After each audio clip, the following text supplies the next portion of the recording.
The morning Marcus left, the greenhouse smelled like jasmine and betrayal. I remember standing there in my work jeans, soil caked under my fingernails, watching him load his Mercedes with the last of his designer suits, while the dawn light filtered through the glass panels overhead, painting everything in shades of gold that felt like mockery. He didn't even look back at the rows of rare orchids I'd spent 3 years cultivating, didn't acknowledge the experimental drought-resistant tomatoes that were finally thriving in their beds, didn't see me at all, really, just saw what he'd always seen, a small-town girl playing in the dirt while real people made real money in real careers. "I can't do this anymore, Emma," he'd said the night before, his voice tight with the kind of frustration that comes from explaining something obvious to someone too stupid to understand. "My colleagues are running pharmaceutical divisions, making decisions that affect millions of lives and billions of dollars, and I'm dating a woman who sells plant cuttings at farmers markets? Do you understand how that looks? Do you understand what I'm giving up by staying here in this nowhere town with you and your dying father and this ridiculous greenhouse?" The words had hit like physical blows, each one calculated to wound. But what hurt most was the truth embedded in his cruelty, because my father was dying, had been dying for 18 months, his body slowly surrendering to a disease so rare it didn't even have a proper name, just a string of letters and numbers the doctors rattled off like coordinates to a destination none of us wanted to reach. I was 28 years old, and I had never lived anywhere but Millbrook, Oregon, population 3,217, a town so small that everyone knew everyone's business, and mine was simple, tragic, and unremarkable.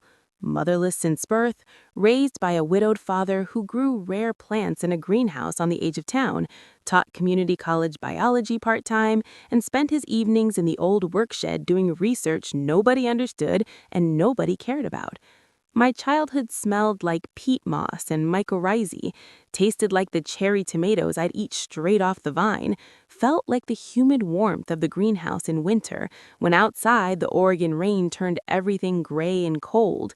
Other girls had mothers who taught them makeup and boys and ambition, but I had Dad teaching me Latin names for plants, showing me how to read soil pH, explaining genetic inheritance patterns using Mendel's peas, while other fathers were teaching their daughters to drive or helping with homework. I never thought we were poor exactly, though looking back we must have been, living in the small house attached to the greenhouse, shopping at thrift stores, making do. But I never felt poor because I had Dad, and I had the plants, and I had this secret green world that felt like magic, even when I knew it was just science. When Mom died giving birth to me, something in Dad had closed off from the wider world, retreated into this quiet life of teaching and tending, and I grew up thinking that was normal, that everyone's father was a gentle introvert who could spend hours talking about auxins and gibberellins, but couldn't remember to return phone calls or pay bills on time. Marcus had seemed like salvation when I met him 4 years earlier at a conference in Portland where I was selling heritage seed varieties, and he was attending pharmaceutical industry panels in the same convention center. He was everything Dad wasn't: ambitious, polished, connected, hungry for success in ways that seemed almost alien to me. And when he looked at me that first time, really looked at me like I was someone worth seeing, worth pursuing, worth transforming, I felt something wake up inside me that I didn't know had been sleeping. He courted me with the same intensity he brought to his career, drove down from Seattle every weekend, took me to restaurants where I had to Google the menu, bought me clothes that fit a different life, talked about our future in terms that sounded like promises, the house we'd buy, the career I could have if I'd just leave this small town life behind, the children we'd raise together in a world bigger and better than anything I'd known. I think I loved him, or maybe I loved the idea of being someone worth loving, worth rescuing from a life that suddenly seemed small and sad when viewed through his eyes. Dad never said anything against Marcus, but I'd catch him watching us sometimes with this expression I couldn't read, something between concern and resignation, and when I'd ask him about it, he'd just smile and say, "As long as you're happy, Emma B., using the nickname he'd given me as a toddler when I'd spent a whole summer following bees from flower to flower, convinced I could learn their language. The engagement happened on my 26th birthday at a restaurant in Portland that had 3 Michelin stars and prices that made my hands shake when I saw the menu. Marcus had it all planned, the ring hidden in a dessert that cost more than our monthly grocery budget, photographers capturing the moments even though I told him a dozen times I hated being photographed, hated being the center of attention. I said yes because how do you say no when someone is offering you everything you're supposed to want? When a restaurant full of strangers is applauding, when the ring is already on your finger and it fits perfectly because he's that thorough, that prepared, that certain about things you're still questioning. Dad was happy for me, or said he was. Through a little celebration at the greenhouse with our farmers market friends and the community college colleagues who still remembered him from before he'd scaled back his teaching to part-time. But I remember him pulling me aside that night, while Marcus was holding court with stories about pharmaceutical mergers and market strategies. And Dad said, "You know you don't have to leave the greenhouse, Emmy. We can figure it out. You and Marcus, there's always a way to honor both lives." And I'd laughed and told him I wasn't leaving anything. Marcus and I would figure it out. We'd split our time between Seattle and Millbrook. We'd make it work because love makes things work, doesn't it? But then Dad got sick. Really sick. Not the tired he'd been for years, but something deeper and more frightening. Collapsing one morning in the greenhouse with me screaming his name and calling 911 while the tomatoes needed watering and the orchids needed misting, and nothing needed tending more than my father, who couldn't stand up, couldn't catch his breath, couldn't tell me what was wrong because he didn't know yet. None of us knew yet. The diagnosis took 3 months and 7 specialists and a dozen tests with names I couldn't pronounce. And when they finally figured it out, the prognosis was worse than the uncertainty had been. 18 months to 2 years, maybe more with treatment, but probably not. A genetic disorder so rare they'd only documented 40 cases worldwide. Something about cellular degeneration and neurological breakdown, and terminology that meant my father was dying by degrees, and there was nothing anyone could do to stop it. Marcus had been supportive at first, understanding about the canceled Seattle weekends, patient with my distraction and grief, but supportive in the way people are when they think something is temporary, a crisis that will resolve so normal life can resume. When it became clear Dad's dying would be a long, slow process requiring my presence and attention and time, Marcus's patience curdled into frustration, his understanding into resentment, his support into this constant pressure to make different choices, hire full-time care for Dad, let the greenhouse go, move to Seattle and visit on weekends, stop letting my father's tragedy consume my life and our future. The fights got worse as Dad got sicker, Marcus pushing harder as I dug in deeper, until our relationship became this exhausting battle over resources and priorities, and what love means when it conflicts with ambition. He wanted me to be the woman he'd fallen for at that conference, sophisticated and available and unencumbered, not this exhausted caregiver in dirty jeans who fell asleep during dinner because she'd been up the night before with her father through another pain episode. "This isn't the life I signed up for," Marcus said one night after I'd had to cancel a company dinner in Seattle because Dad needed me. And I'd snapped back, "You signed up for me, and this is my life. This is who I am." But even as I said it, I wondered if I knew who I was anymore. If I'd ever known, if I'd spent 4 years trying to be someone I thought he wanted, instead of discovering who I actually was, beneath all his expectations and improvements. The morning he packed his car, he'd given me an ultimatum the night before. Come to Seattle with him now, immediately, put Dad in professional care and let the state handle the greenhouse, and commit to the life they'd planned together. Or stay here and be alone because he was done waiting for me to grow up and make adult decisions. I'd chosen Dad, chosen the greenhouse, chosen the life Marcus called mud and leaves, and as I watched his taillights disappear down the long gravel drive, I felt something break, and something else, something I couldn't name yet, begin to take shape in the breaking. Dad died 4 months later on a Tuesday morning in October, with the autumn light painting the greenhouse walls in shades of amber and gold. He'd been mostly bedridden those final weeks, but I'd moved his bed into the greenhouse itself so he could be surrounded by the plants he loved, could wake to the smell of jasmine and sleep to the sound of the irrigation system, could spend his last days in the world he'd built. He was lucid until nearly the end, teaching me things in fragments between pain medication doses, pointing to plants and sharing their stories. This orchid from a research trip to Ecuador 30 years ago, this succulent cultivated from a single leaf cutting, this experimental hybrid he'd been working on for a decade, trying to create a drought-resistant food crop that could thrive in depleted soil.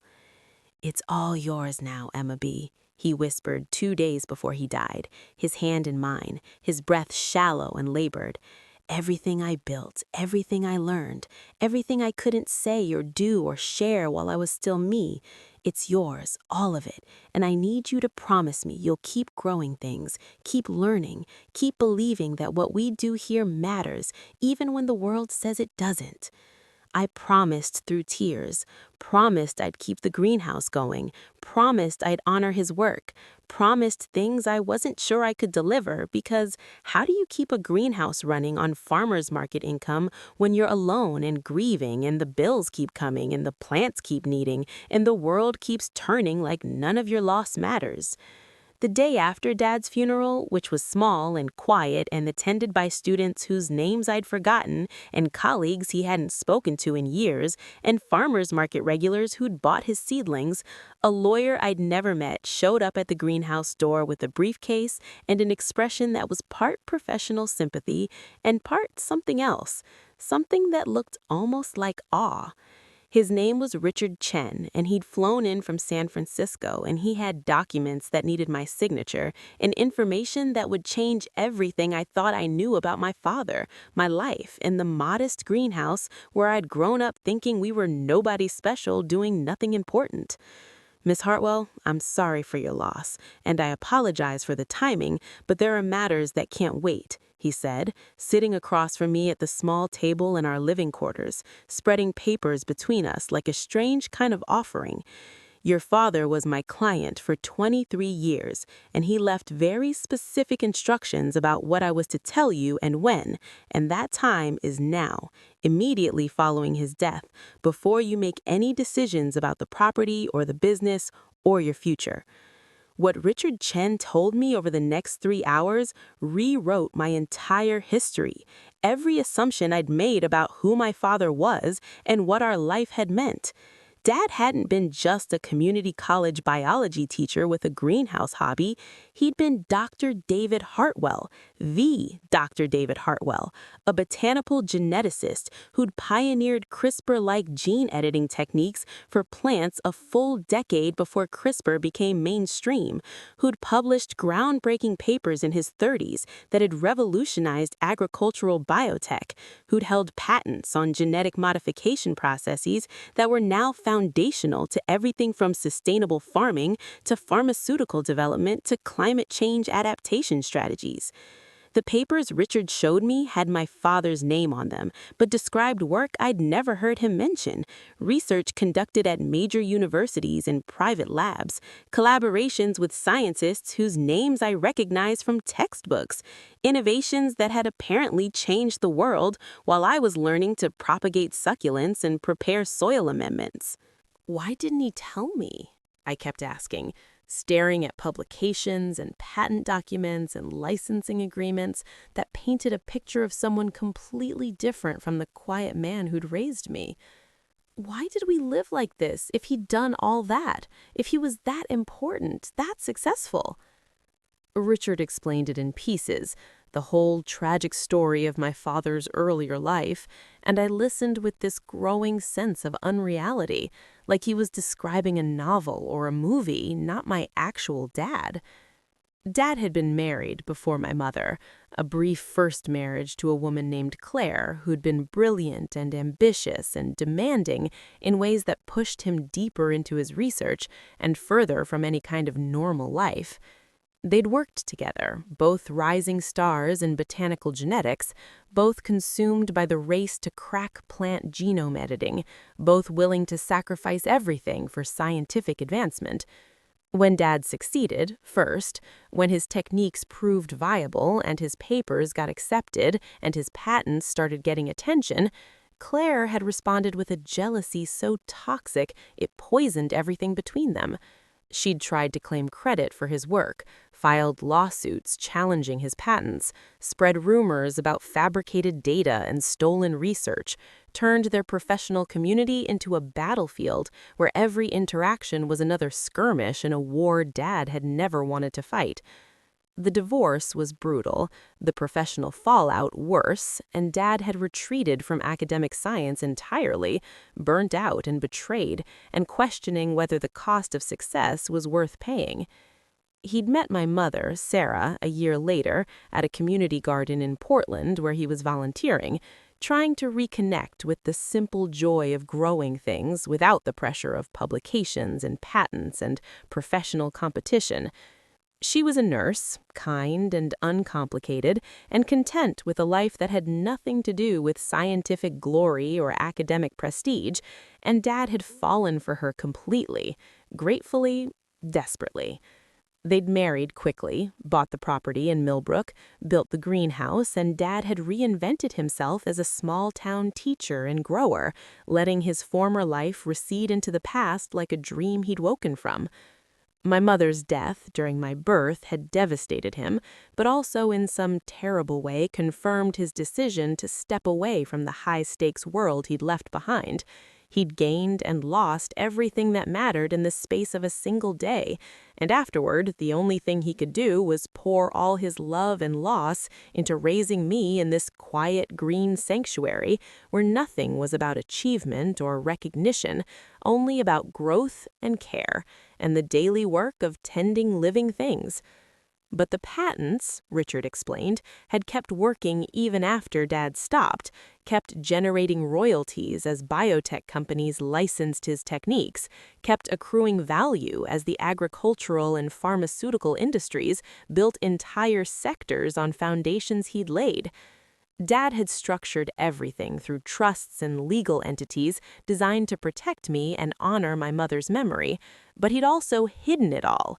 Never told me, never gave any indication that we were anything other than what we appeared to be, a modest single father and his daughter scraping by on teaching income and farmers market sales.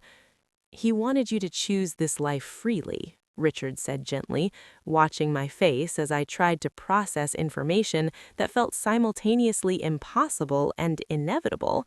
Wanted you to value the work for itself, not for what it might become or what others might think of it.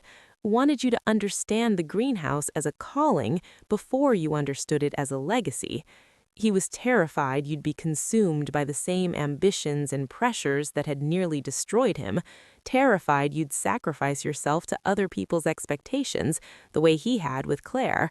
So he kept it all secret, let you grow up thinking you were nobody special, let you choose this life without the burden of his history or his success or his money influencing your choices. The trust Richard administered was worth more than I could comprehend at first, the numbers so large they stopped meaning anything. Hundreds of millions in accumulated royalties, licensing fees that generated 7 figures annually, stock in biotech companies that had built empires on Dad's foundational work, real estate investments and securities and assets structured to generate income in perpetuity. All of it mine. All of it untouchable by anyone else, all of it protected by legal instruments Dad had spent 20 years perfecting with Richard's help. He watched you with Marcus, Richard said quietly, and I felt my face burn with shame and grief. Watched you trying to become someone you weren't for someone who couldn't see who you actually were, and he wanted to tell you, wanted to show you that you didn't need Marcus's world because you already had everything you needed right here.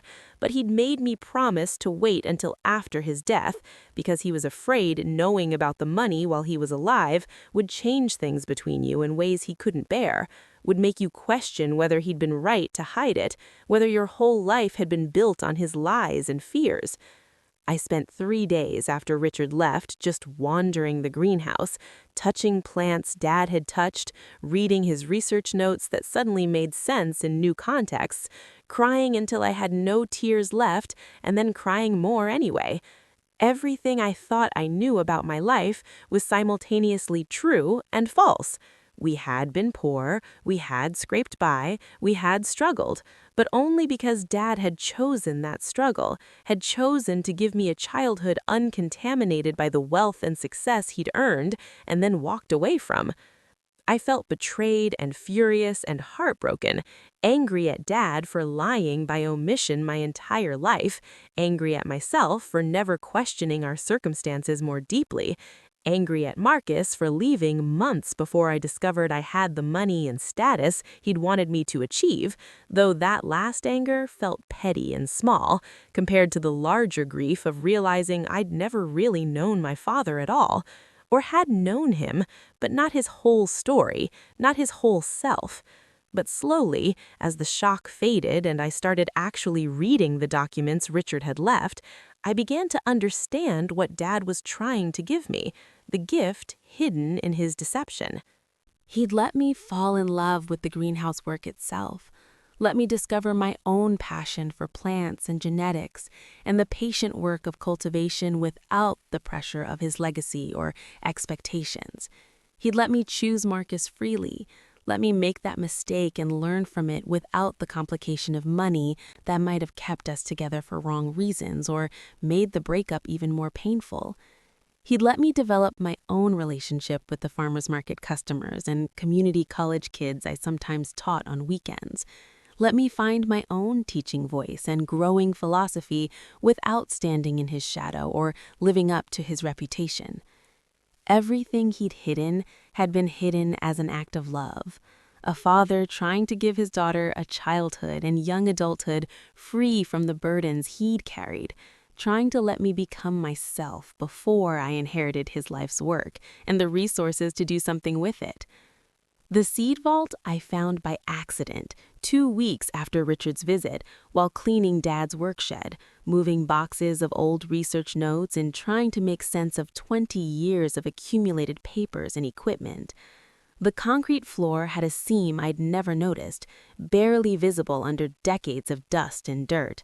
And when I investigated closer, I found a handle, a lock, a hinged door that opened onto a staircase leading down into darkness. My hands shook as I descended, using my phone's flashlight to illuminate steps Dad must have climbed thousands of times, entering an underground room the size of our living quarters, climate-controlled and humidity-regulated and lined floor to ceiling with labeled seed storage containers, research samples, experimental cultivars, decades of Dad's work preserved and protected in this hidden vault beneath the greenhouse. But it wasn't just seeds. There were file cabinets full of research notes, unpublished papers, experimental data from projects he'd worked on in isolation for years, photographs of fields and farms where his techniques had been tested, letters from scientists and farmers and aid organizations thanking him for work he'd shared freely, impact reports documenting how his innovations had improved yields in developing nations and reduced pesticide needs in industrial agriculture and created drought-resistant crops that were feeding populations in climate-stressed regions. I spent weeks in that vault, reading everything, understanding for the first time the true scope of what Dad had accomplished both in his public career and in his private decades of quiet research. He hadn't stopped working when he left academia, had just changed how and why he worked, had focused on solving real problems for real communities instead of chasing publications and prestige. The experimental crops growing in our greenhouse weren't just pretty plants or interesting specimens. They were potential solutions to food security issues, climate challenges, agricultural sustainability problems that affected millions of people. Dad had been conducting real science right here in Millbrook, sharing findings with researchers worldwide through quiet collaborations and correspondence, building a second legacy that had nothing to do with patents and royalties and everything to do with making the world incrementally better through patient, persistent work that nobody saw or celebrated because he didn't want them to. Because for him, the work itself was the reward and recognition was just noise. Sitting in that vault, surrounded by my father's secret history, I finally understood what I wanted to do, what I was meant to do, what Dad had been preparing me for without ever saying it directly. The money wasn't just wealth, it was a tool, a resource, a way to amplify the work Dad had started and I'd learned to love. The greenhouse wasn't just a building, it was a teaching laboratory, a research station, a seed bank, a starting point for something bigger than either of us had imagined. I didn't have to choose between Marcus's world of ambition and achievement and Dad's world of quiet cultivation. I could create a third way that honored both, that took Dad's science and dedication and my own love of teaching and community building and combined them into something that could actually make a difference at scale. The foundation I created took 18 months to establish properly, working with Richard and a team of lawyers and nonprofit specialists to structure something that would last generations and resist the kind of mission drift that destroys so many well-intentioned organizations. The Hartwell Foundation for Botanical Innovation and Education, built on Dad's patents and funded by the trust he'd left me, dedicated to training women in botany, agricultural genetics, sustainable farming, and herbal medicine. Not just academic training, but practical hands-on apprenticeships, scholarships for women from marginalized communities, seed libraries and research collaborations, and agricultural extension programs that put science in service of actual communities with actual needs.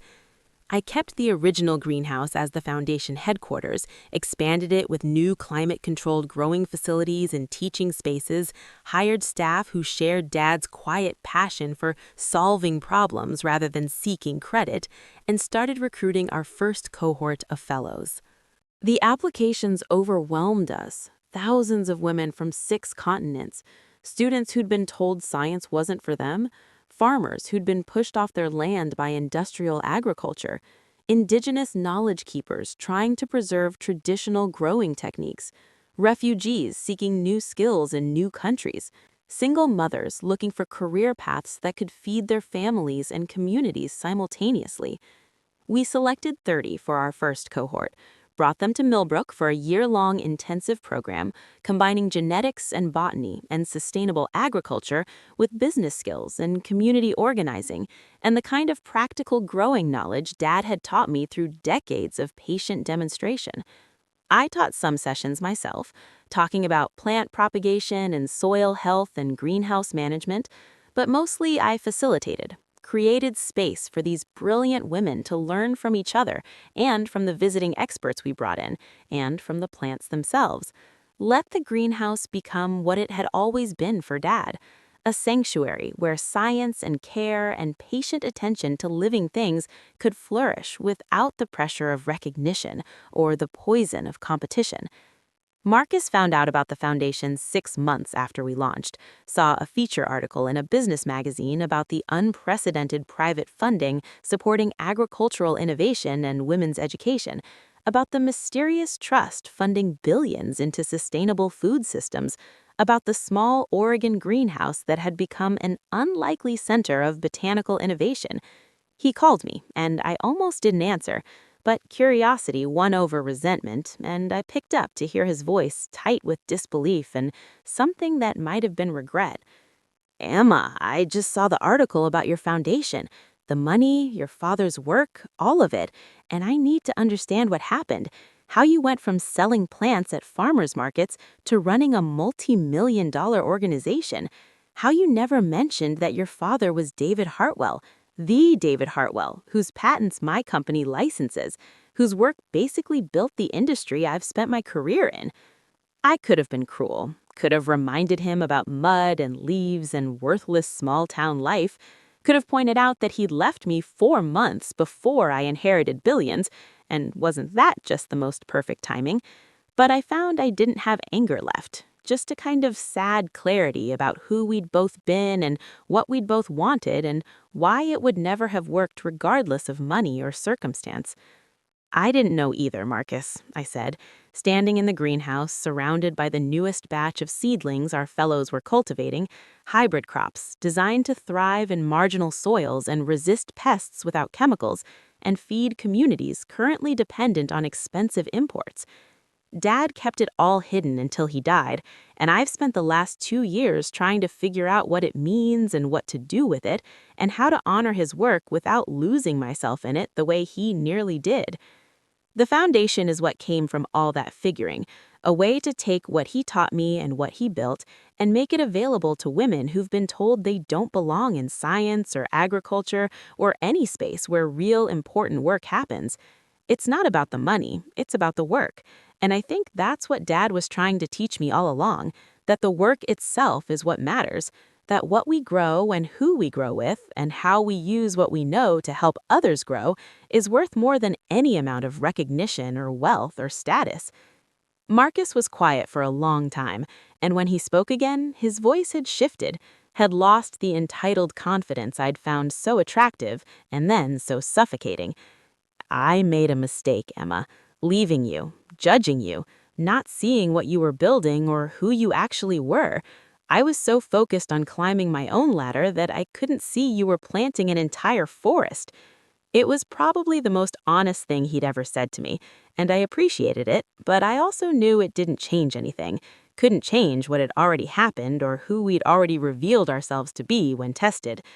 I appreciate that, Marcus, I do, but we wanted different things, believed different things about what matters and what work is worth doing. You wanted success that looked like something, felt like something, that other people would recognize and value. And there's nothing wrong with that. It just wasn't what I needed or wanted once I understood I actually had a choice about what my life could be. We talked a few minutes longer, awkward and gentle, two people who'd been intimate saying goodbye with the strange courtesy of near strangers. And when we hung up, I felt closure click into place, not dramatically, but quietly, like a door closing on a room I no longer needed to revisit. What I didn't mention to Marcus, because it seemed unkind, was that his own career had imploded in ethical scandals exactly as Dad's lawyer had told me it would. Something about falsified clinical trial data and buried safety reports, and the kind of corner cutting that happens when achievement matters more than integrity. I'd read about it in the business press coverage of pharmaceutical industry investigations, seen his name alongside other executives facing potential criminal charges, and I'd felt mostly sad about it. Sad that someone with so much potential had optimized so ruthlessly for the wrong outcomes that he'd destroyed his own foundation. I hoped he'd rebuild, hoped he'd learn something from the wreckage, hoped he'd find his way to work that actually mattered instead of work that just looked important. But that was his journey now, not mine, and I had my own path to walk. The foundation grew faster than I'd anticipated. The need was so much greater than I'd understood at first, for training, for resources, for scientific knowledge translated into practical application, for communities of women supporting each other's learning and growth and innovation. Our fellows started projects in dozens of countries, establishing seed libraries and teaching cooperatives and research gardens, sharing Dad's techniques and their own traditional knowledge, creating networks of botanical innovation that crossed borders and cultures and economic systems. We documented impact carefully, not for publicity, but for improvement.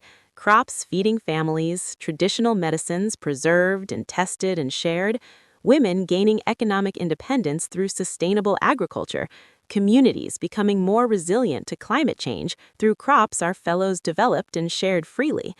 The work was messy and complicated and often frustrating, full of setbacks and failures and learning curves that felt impossibly steep, but it was real, tangible, meaningful in ways that made every difficulty worth navigating.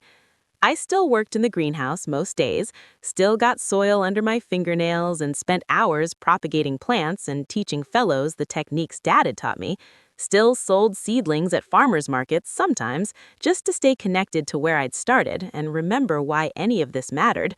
The money had changed my external circumstances dramatically, but hadn't changed who I was or what I loved. I was still the girl who'd followed bees and learned the Latin plant names and found peace in the patient work of tending living things. Just now, I had resources to share that love and knowledge with thousands of other women instead of just with farmers market customers and community college students. Dad had given me that, had structured everything so that wealth would enable rather than corrupt, would serve the work rather than becoming the work, would amplify rather than distort what I already knew to be true about what mattered and what work was worth doing. 5 years after Dad's death, standing in the expanded greenhouse complex during our 5th annual Fellows graduation, watching 30 women from 20 countries receive their certificates and share their plans for the projects and communities they'd returned to serve, I finally felt like I understood what Dad had been trying to tell me in those last conversations, what he'd been preparing me for through decades of quiet teaching and patient demonstration. Success wasn't about recognition or wealth or status, wasn't about proving anything to anyone or climbing ladders or winning competitions. It was about knowing what you loved and what you were good at and what the world needed, and finding the place where those 3 things intersected, and then working in that intersection with as much skill and dedication and care as you could sustain over a lifetime. Dad had found that intersection in his quiet Millbrook greenhouse after losing it in the competitive world of academic science, had found it and protected it and built within it for 20 years, had raised me inside that intersection so I'd know it when I found it myself, had hidden his success and wealth and history so I'd discover my own path rather than walking his or anyone else's. The Foundation's work continues to expand, reaching more women and communities every year, building networks of botanical innovation and sustainable agriculture that operate outside conventional structures of academic science and corporate agriculture, sharing knowledge freely because Dad taught me that real innovation is measured by impact, not patents, by communities fed and healed, not papers published or dollars earned. I still think about Marcus sometimes, wonder if he's okay, hope he's found his way to work that feels meaningful instead of just successful. But mostly, I think about the fellows and the communities they serve, about the crops growing in fields I'll never see, and families eating food those crops produce, and women gaining skills and confidence and economic power through training we provide. I think about Dad and the legacy he left me, not the money, though that's been essential, but the example, the way he lived those last decades prioritizing what actually mattered over what was supposed to matter, choosing quiet, meaningful work over loud, celebrated achievement, building something real rather than something that just looked impressive. On the anniversary of Dad's death each year, I spend the day in his old workshed, now preserved as a kind of museum and meditation space, reading through his research notes and unpublished papers, sitting with his tools and specimens, feeling close to him in ways I rarely do anymore as the years accumulate and memory fades and life moves forward whether we're ready or not. I talk to him sometimes, tell him about the fellows and their projects, about challenges we're facing and successes we're celebrating, about how the work keeps growing and evolving and surprising me, about how I finally understand what he was trying to teach me all along, even though I wish he could have just told me instead of making me figure it out after he was gone. But maybe that's the point. Maybe some lessons only stick when you discover them yourself, when you make your own mistakes and face your own choices and find your own path through the wilderness without someone holding your hand and pointing the way. The hidden bloom wasn't the money or the foundation or the recognition that came eventually when the foundation's work started getting noticed by agricultural researchers and international development organizations and media outlets looking for hopeful stories about climate resilience and women's empowerment. The hidden bloom was me, was the person I became after losing everything I thought defined me. Dad, Marcus, the modest life I'd thought was all I'd ever have, and discovering that beneath all those losses was someone capable and passionate and purposeful who'd been growing in the shadows all along, just waiting for enough light and space and nutrients to finally flourish.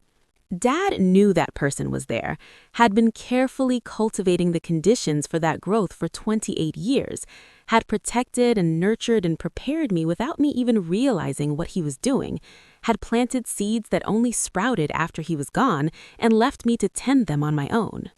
I'm 33 now, still living in Millbrook, though the original house has been expanded to include offices and meeting spaces and guest quarters for visiting fellows and collaborators. Still working in the greenhouse every day, though the greenhouse itself has multiplied into a campus of growing facilities and research labs and teaching spaces. Still finding joy and purpose in the patient work of tending living things and helping others learn to do the same. I never remarried, though I've dated occasionally and had relationships that were good for what they were, even if they weren't forever, and I'm okay with that. Have made peace with being someone's deepest love affair is with the work itself rather than with another person, though I'm open to that changing if the right person comes at the right time. The fellows have become my community, my extended family, women from everywhere bringing their knowledge and passion and dreams into this green space Dad built and I've expanded. Women teaching me as much as I teach them. Women changing the world in quiet, persistent ways that nobody notices until suddenly the world is different and nobody can quite remember what it was like before these changes happened. I still think about that morning Marcus left, still remember standing in the greenhouse watching his taillights disappear and feeling like my life was ending. And I marvel at how completely wrong I was, how what felt like an ending was actually a beginning. How what looked like loss was actually liberation. How the worst day of my relationship life set me free to become someone I never would have discovered if he'd stayed, and I'd spent my life trying to be enough for someone who couldn't see what I actually was. Marcus was right about one thing, even though he meant it as criticism. This is a life of mud and leaves. Is exactly that. Is about getting dirty and staying grounded and growing things patiently, season after season. And that life turns out to be exactly what I wanted all along, exactly what fits me, exactly what makes sense of all the grief and confusion and learning that came before. Dad's trust document included a letter he'd written to be opened on my 30th birthday, which I read alone in the greenhouse on a rainy morning, surrounded by plants he'd grown and plants I'd grown and plants our fellows were growing, plants that connected us across time and death and all the things that had changed and all the things that had stayed the same. Dear Emma B., it began, and I was crying before I finished reading his old nickname for me. If you're reading this, you've had a few years to process everything Richard told you, to decide what to do with the resources I left you, to figure out who you are beyond being my daughter or anyone's partner or what anyone expected you to become. I hope you've forgiven me for keeping secrets, though I'll understand if you haven't, if you're angry at me for lying by omission all those years, for letting you think we were struggling when we weren't, for not preparing you better for what you'd inherit and what it would mean. The truth is, I was terrified, Emma. Terrified that knowing about the money or my past or the patents would change you in ways I couldn't protect you from, would make you doubt yourself or question your choices, or live for external validation instead of internal conviction. I watched my first wife, Claire, destroy herself chasing recognition and status, watched brilliant scientists compromise their integrity for grants and publications, watched the pharmaceutical and agricultural industries corrupt good science with profit motives and patent wars, and I didn't want any of that poison touching you, didn't want you growing up thinking your worth was measured by achievement or wealth or what other people thought about your work. So I hid it all and let you discover your love of plants and teaching and community naturally, let you make your own mistakes and learn your own lessons, let you become someone I'm so incredibly proud of, even though I know I have no right to take credit for who you became, since you did that yourself, despite my secrets and absences and all the ways I failed you as a father. By the time you read this, you'll have lived through grief and heartbreak and decisions that shaped you, And I hope you'll understand that everything I hid was hidden out of love, out of this desperate desire to give you a childhood and young adulthood free from burdens I carried, out of faith that you'd know what to do with the resources when the time came, because you'd already learned what mattered through years of patient practice in this greenhouse we built together.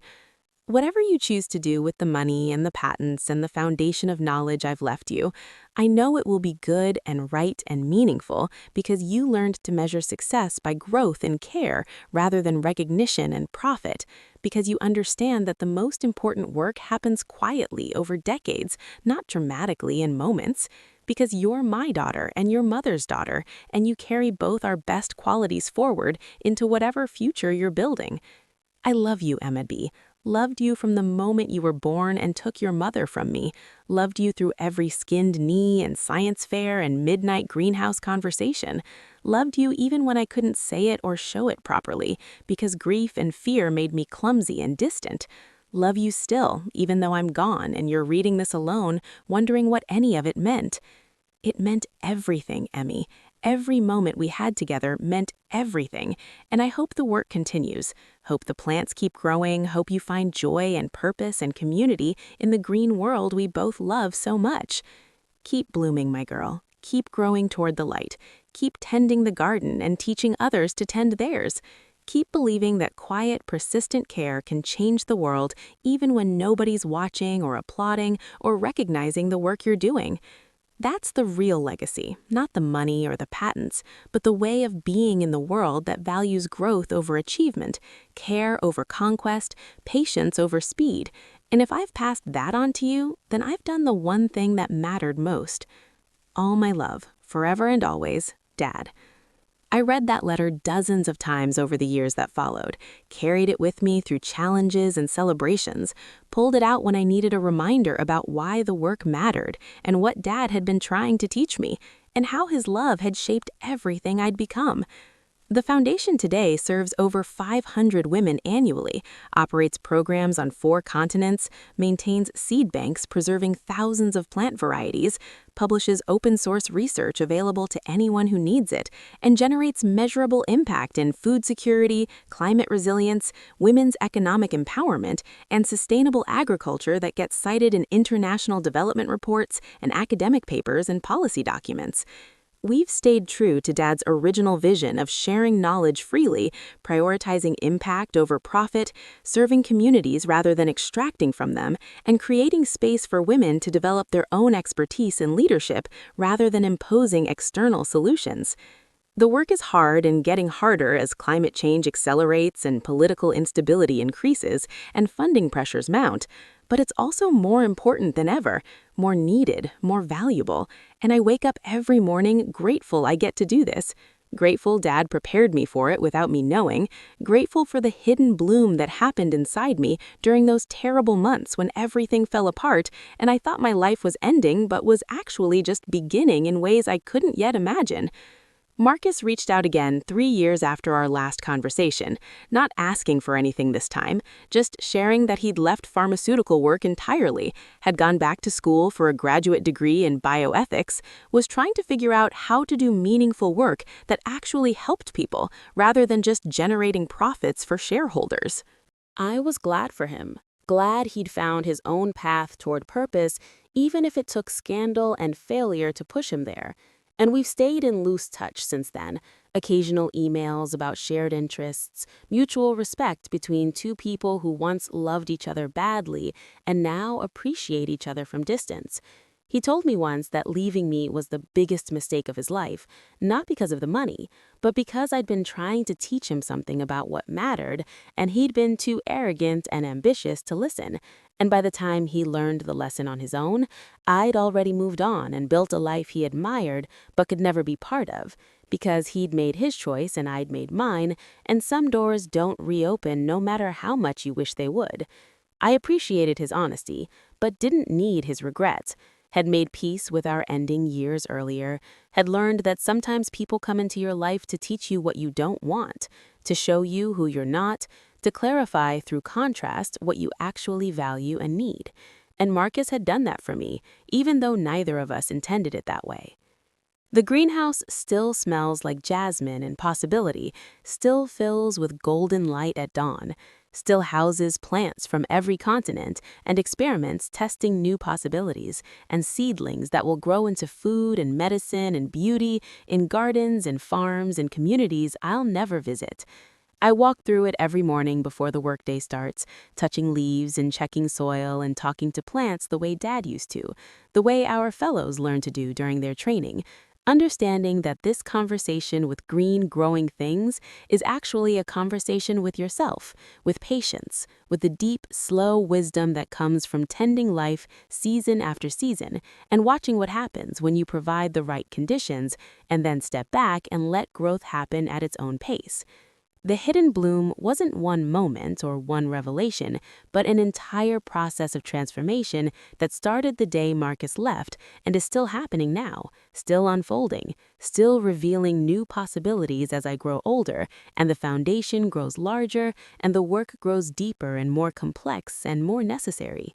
Dad knew I'd need time to discover this, need space to fail and grieve and question, and eventually choose this life freely rather than inheriting it as obligation. And his genius wasn't just in the patents and the research, but in understanding how to create conditions for human growth the same way he understood conditions for plant growth. The right nutrients at the right time, enough light but not too much, protection from harsh elements until roots establish, and then gradual exposure to challenges that build strength and resilience and the capacity to thrive independently. I'm writing this story now, sharing it publicly for the first time, because other women need to hear it, need to know that the life that looks small and insignificant to people chasing conventional success might actually be the life that matters most, might be the foundation for transformation and impact and meaning that changes not just your own world, but the actual world in ways that ripple outward for generations. I'm writing it because I spent too many years believing Marcus's version of reality, where real work happened in corporate offices and real value was measured in salaries and promotions and impressive titles. And I want other women to know earlier than I did that there are other metrics, other paths, other ways to measure a life well lived. I'm writing it because Dad couldn't tell his own story, kept it hidden even from me, and that silence meant his example and wisdom reached only one person directly when it could reach thousands. And I won't make that same mistake, won't hide the lessons learned or the path discovered or the possibilities that emerged from what looked like loss but turned out to be liberation. So this is my testimony, my witness, my offering to anyone reading or listening who feels stuck between what they love and what they're supposed to want, between the life they're living and the life others expect them to pursue, between the work that feeds their soul and the work that would pay better or look more impressive or make more sense to parents and partners and peers who measure success in conventional terms. Choose the greenhouse. Choose the mud and leaves. Choose the patient work of tending growing things even when nobody's watching or applauding or understanding why it matters. Because that's where the hidden bloom happens. That's where you discover who you actually are beneath all the expectations and comparisons and pressure to be someone you're not. Choose the work you love, especially when it looks small, because small work done with great love over long time periods changes the world more reliably than dramatic gestures or impressive achievements that capture attention but don't sustain transformation. Choose to trust that your passions and skills and the world's needs will intersect somewhere if you're patient and attentive and willing to keep showing up day after day to tend whatever's growing in the space where those three things meet. Dad gave me the greenhouse and the science and the resources, but what mattered most was that he gave me permission through his example to trust my own path, to value my own knowing, to believe that the life I was drawn to was valid and valuable, even when it didn't look like success to outside observers, even when it meant sacrifice and simplicity and saying no to opportunities that would have taken me away from my core work and community. That permission is what I'm trying to pass forward through the foundation and through this story, permission for other women to trust themselves, to follow their curiosity, to build lives around what they genuinely love rather than what they think they should pursue, between the work that feeds their soul and the work that would pay better or look more impressive or make more sense to parents and partners and peers who measure success in conventional terms. Choose the greenhouse. Choose the mud and leaves. Choose the patient work of tending growing things even when nobody's watching or applauding or understanding why it matters. Because that's where the hidden bloom happens. That's where you discover who you actually are beneath all the expectations and comparisons and pressure to be someone you're not. Choose the work you love, especially when it looks small, because small work done with great love over long time periods changes the world more reliably than dramatic gestures or impressive achievements that capture attention but don't sustain transformation. Choose to trust that your passions and skills and the world's needs will intersect somewhere if you're patient and attentive and willing to keep showing up day after day to tend whatever's growing in the space where those three things meet.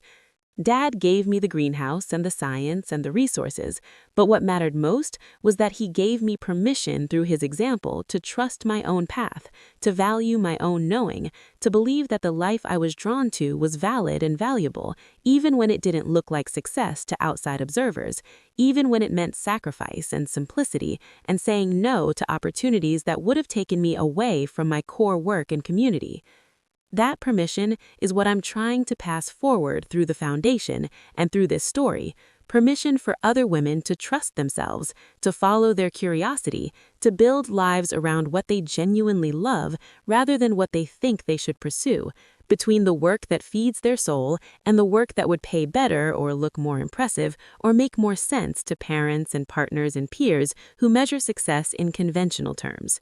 Choose the greenhouse. Choose the mud and leaves. Choose the patient work of tending growing things even when nobody's watching or applauding or understanding why it matters. Because that's where the hidden bloom happens. That's where you discover who you actually are beneath all the expectations and comparisons and pressure to be someone you're not. Choose the work you love, especially when it looks small, because small work done with great love over long time periods changes the world more reliably than dramatic gestures or impressive achievements that capture attention but don't sustain transformation.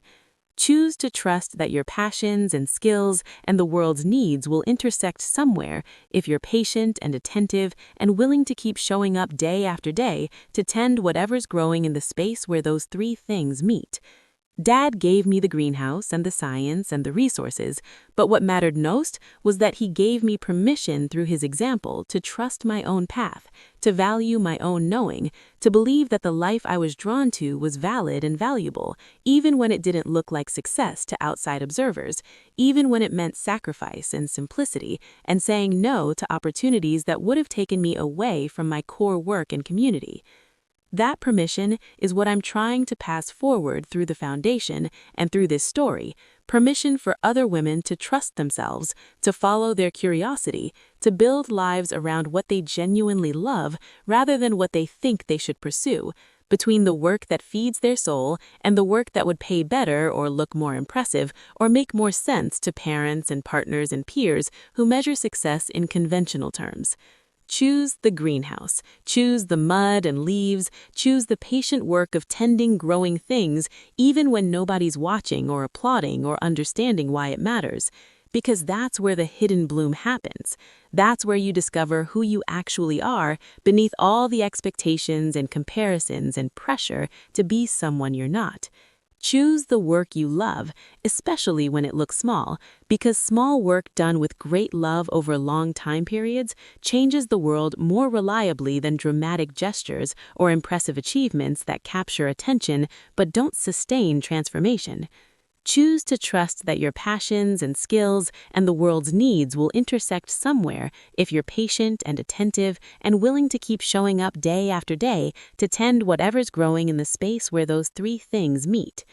Dad gave me the greenhouse and the science and the resources, but what mattered most was that he gave me permission through his example to trust my own path, to value my own knowing, to believe that the life I was drawn to was valid and valuable, even when it didn't look like success to outside observers, even when it meant sacrifice and simplicity, and saying no to opportunities that would have taken me away from my core work and community. That permission is what I'm trying to pass forward through the foundation and through this story.